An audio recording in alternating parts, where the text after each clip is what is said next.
In early April 2025, the Duke of Sussex found himself at the intersection of a light-hearted personal blunder and a high-stakes legal confrontation with the British government. While most visitors to London might rely on a sat-nav or local directions, the Prince's arrival on a quiet residential road culminated in an unexpected series of door-to-door knocks, an incident that momentarily stole headlines from his concurrent courtroom challenge over diminished armed security.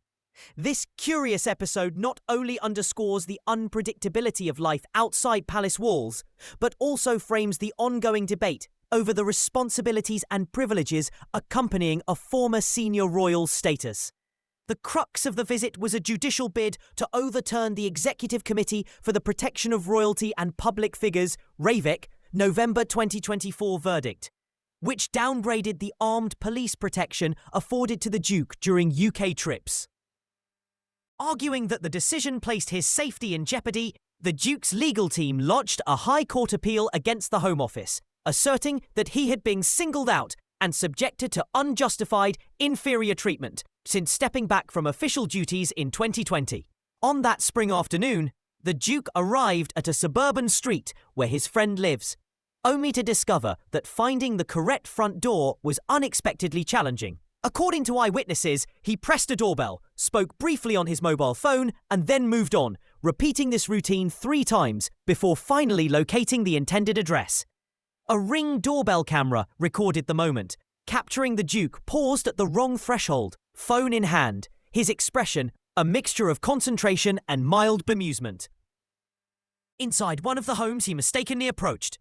The housekeeper answered the bell, unaware that her unexpected visitor was a prince. We were stunned when we later reviewed the footage and realised who it was, a resident later recounted. It was only after neighbours began whispering that we connected the dots. Neighbours described the scene as peculiar, noting that the houses the Duke first approached stood at opposite ends of the street. He clearly wasn't certain where he was going, commented one passerby. The incident took on an even more informal hue when reports emerged that the Duke had arranged for food delivery to that very address. A Deliveroo courier arrived at the same door, bearing a meal ordered by the prince, reinforcing the impression of a laid-back, unguarded visit, an aura at odds with the stringent protective measures under dispute in court. Rather than staying at royal residences or government-provided lodging, the Duke opted for a friend's private home, further emphasising his preference for personal comfort and discretion over official trappings. Yet behind these anecdotes lay a serious legal argument. The Duke's counsel maintained that the withdrawal of armed Metropolitan Police bodyguards violated his right to life under Article 2 of the European Convention on Human Rights. They contended that, unlike other public figures who receive consistent protection when visiting the UK, the Duke's residence abroad and reduced role within the monarchy rendered him vulnerable to potential threats. In a written decision released last week, Sir Geoffrey Voss, Master of the Rolls, acknowledged the sincerity and emotional weight of the Duke's dissatisfaction. He recognised that the Prince felt powerfully aggrieved by what he perceived as unequal treatment. Nevertheless, the judge concluded that Ravek's determination was a rational response to the fact that the Duke had relinquished full-time royal obligations and established his primary home overseas. Sir Geoffrey also criticised the attempt to draw parallels between the Duke's security arrangements and those of other prominent individuals, deeming such analogies superficial and legally irrelevant. As a result of this ruling, the status quo remains. The Duke of Sussex and his immediate family, Meghan, Archie and Lilibet, will not be guaranteed armed police protection at public expense during future visits to Britain. Moreover, the Home Secretary has urged that the Duke cover all legal costs incurred by both sides, a figure approaching £1.5 million.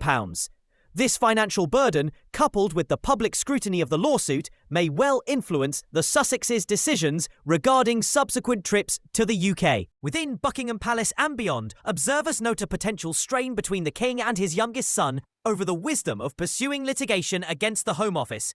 Some insiders suggest the monarch regards the case as an unnecessary airing of private grievances, while others argue that it was a justified legal avenue to secure the personal safety the Duke requires. Regardless, the outcome clarifies one principle. Former senior royals who choose to step back from official duties and reside abroad cannot presume entitlement to the same level of publicly funded security as active working royals. Ultimately, the image of a prince hesitating at a foreign doorstep, momentarily disoriented, serves as a metaphor for the broader tensions at play between public duty and personal autonomy, between privilege and accountability. As the Duke of Sussex departed London to return to California, those misplaced knocks lingered in the public imagination, a reminder that even those born to protocol can encounter unexpected hurdles when navigating the everyday world.